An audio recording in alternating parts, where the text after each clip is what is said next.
আলহামদুলিল্লাহ আলহামদুলিল্লাহ আমিন ওয়াসসালাতু ওয়াসসালামু আলা রাসূলিহিল কারীম আম্মা বাদ আউযু বিল্লাহি মিনাশ শাইতানির রাজীম বিসমিল্লাহির রহমানির রহিম ইন্নাদ দীনা ইনদাল্লাহিল ইসলাম ওয়া ক্বালা আল্লাহু তাআলা ফি কালামিহিল মাজিদ ফি আয়াতিন উখরা আল-ইয়াওমা আকমালতু লাকুম দীনাকুম ওয়া আতমামতু আলাইকুম নি'মাতি ওয়া রাদিতু লাকুমুল ইসলামা দীনা।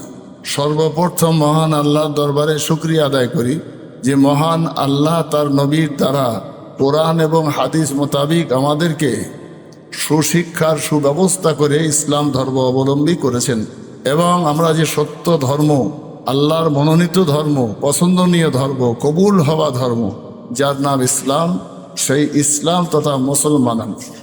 তো রসুল আকরাম সাল্লাল্লাহু আলাইহি ওয়াসাল্লামের আখলাক চরিত্র সম্পর্কে আল্লাহ কোরআনের অপর আয়াতে বলেছেন, লাকাদ কানা লাকুম ফি রাসূলিল্লাহি উসওয়াতুন হাসানা। সব থেকে উত্তম চরিত্রের অধিকারী বিশ্বনবী হযরত মুহাম্মদ সাল্লাল্লাহু আলাইহি ওয়াসাল্লাম। অনেক উপরের কথা যদি হয়, আল্লাহর সঙ্গে যার ডাইরেক্ট কথা, আল্লাহ যখন তখন যে কোনো মুহূর্তে মহান স্রষ্টা আল্লাহ বিশ্ব নবীর প্রয়োজন ভিত্তিক ওহী নাজিল করে তার কাছে মুজিজা স্বরূপ বহু কথা জানিয়েছেন। রাসূলুল্লাহর মাধ্যমে বহু মুজিজা মানুষ দেখেছে, কিন্তু এটা তো অনেক উচ্চ পর্যায়ের আলোচনা। আমি যদি নিচের দিকে আসি, সাহাবী তাবেঈন, তারপরে তাবেঈন, তারপরে আউলিয়ায়ে কামেলিন, এদের মধ্যে একজন বুজুর্গের নাম আমি বলি।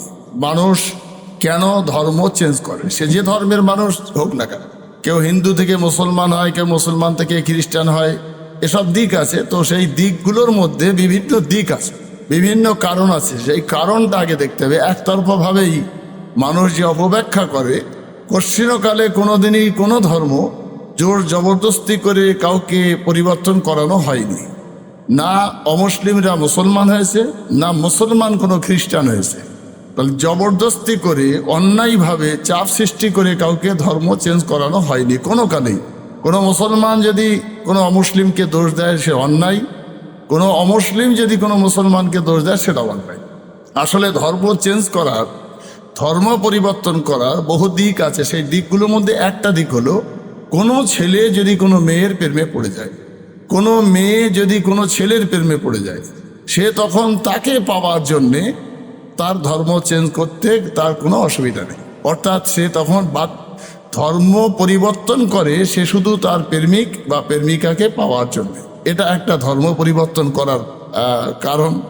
আর একটা কারণ হলো প্রচণ্ড অভাবী মানুষ, প্রচুর অভাব। আর সেই অভাবের মাঝখানে কেউ যদি তার খোরাকের সুব্যবস্থা করে, সে তখন ধর্ম চেঞ্জ করে।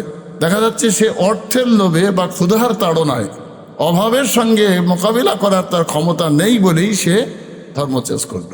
তাহলে ধর্ম পরিবর্তন করার ক্ষেত্রে প্রেম ঘটিত ঘটনা ঘটতে পারে, ধর্ম পরিবর্তন করার ক্ষেত্রে অর্থের লোভ হতে পারে। আবার একটা দিক আছে, যে জায়গায় মেজরিটি পার্সেন্ট মানে অধিকাংশ যে সম্প্রদায়ের মানুষ থাকে, আর সেখানে যারা সংখ্যালঘু হয়, তারা তখন তাদের সঙ্গে মিশতে মিশতে তার মন টলে যায়, সে তখন ধর্ম পরিবর্তন করে।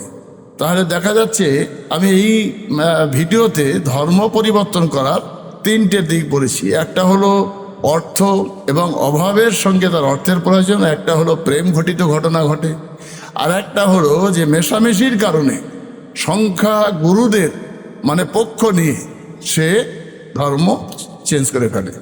আমি এই ভিডিওয় যেমন এই তিনটে কারণ বলেছি, আমি আরও একটা কারণ আপনার সামনে তুলে ধরছি। সেটা হলো যে যার সঙ্গে যে মেশে, তার আখলাক, তার চরিত্র, তার স্বভাব, তার দেনলেন, তার দেনা পাওনা, তার কথাবার্তা, তার মার্জিত ভাষা দেখা দেখিতে তার উপরে মুগ্ধ হয়ে তার ধর্ম সে গ্রহণ করে। সেই জন্যে নারী পুরুষ নির্বিশেষে, জাতি ধর্ম বর্ণ নির্বিশেষে আমরা সবাই এক কথায় বিশ্বাস করতে বাধ্য।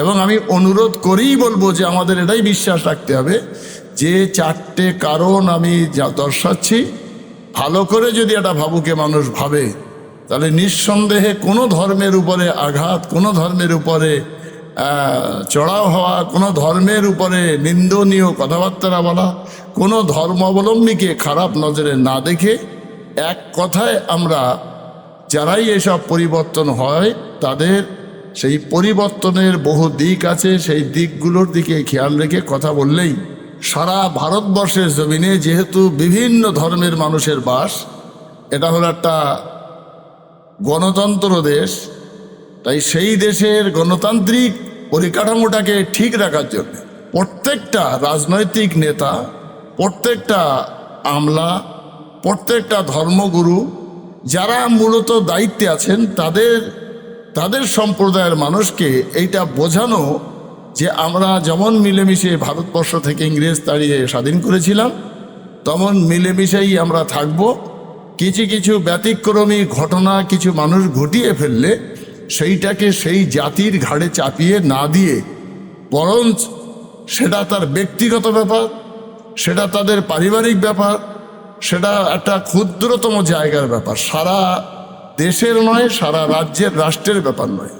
তাই এই ধর্মনিরপেক্ষ দেশে গণতান্ত্রিকভাবে কারোর ধর্মকে কেউ ছোট না ভেবে, ছোট না বলে, কোনো হেয় প্রতিপন্ন এবং আঘাত না করে, আমার মনে হয় কোনো মানুষকে আমি জোর করে যদি কিছু বলাই, সেটা তো জোর করে বলানো হলো, তার অন্তর থেকে নিশ্চয়ই সে বলে না, সে যে ধর্মেরই মানুষ হোক না কেন।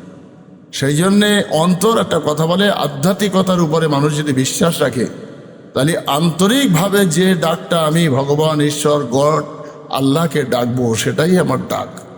বাকি আমাকে যদি কেউ জবরদস্তি করে অন্যায়ভাবে বা এই পেশার এসব বলানোর ভাবনা ভাবে, সেটা হচ্ছে সাময়িক এবং সেটা হচ্ছে অন্যায়। সেই জন্যে সমস্ত ধর্মের মানুষের কাছে আমি করজোড়ে নিবেদন রাখব যে এই গণতন্ত্র দেশে গণতান্ত্রিকভাবে শান্তি শৃঙ্খলা বজায় রেখে হিন্দু, মুসলমান, শিখ, ইসাই আমরা যারা এখানে বসবাস করি, বৌদ্ধ থেকে শুরু করে খ্রিস্টান, ইহুদি, নাসারা, হিন্দু, মুসলমান, বৌদ্ধ, বাগদি, কাওড়া, ব্রাহ্মণ, নমশূদ্র এবং একেবারে নিচু জাতি, শিডিউল্ড কাস্ট, শিডিউল্ড ট্রাইব, এসব মানুষ কিন্তু মানুষ। তাই সমস্ত মানুষের প্রতি শ্রদ্ধা রেখে এবং অপব্যাখ্যার থেকে দূরে থেকে আমি সংক্ষেপ কথায় আশা রাখবো আমি বোঝাতে পেরেছি যে আমি ধর্ম পরিবর্তন করার ক্ষেত্রে কি বলতে চাইছি। মহান আল্লাহ যেন আমার এই কথাটাকে বুঝবার তৌফিক দান করে এবং আমার যে ইচ্ছা, সেই ইচ্ছা যেন সারা ভারতবর্ষের মানুষের ভিতরে ফুটিয়ে তুলে ভ্রাতৃত্ববোধ বজায় রেখে, সাম্প্রদায়িক সম্প্রীতি বজায় রেখে কাঁধে কাঁধ মিলিয়ে আমরা বসবাস করতে পারি। আল্লাহ যেন সে তৌফিক আমাদের দান করে। ওমা তৌফিকি ইল্লা বিল্লাহ। আসসালামু আলাইকুম ওয়া রাহমাতুল্লাহ।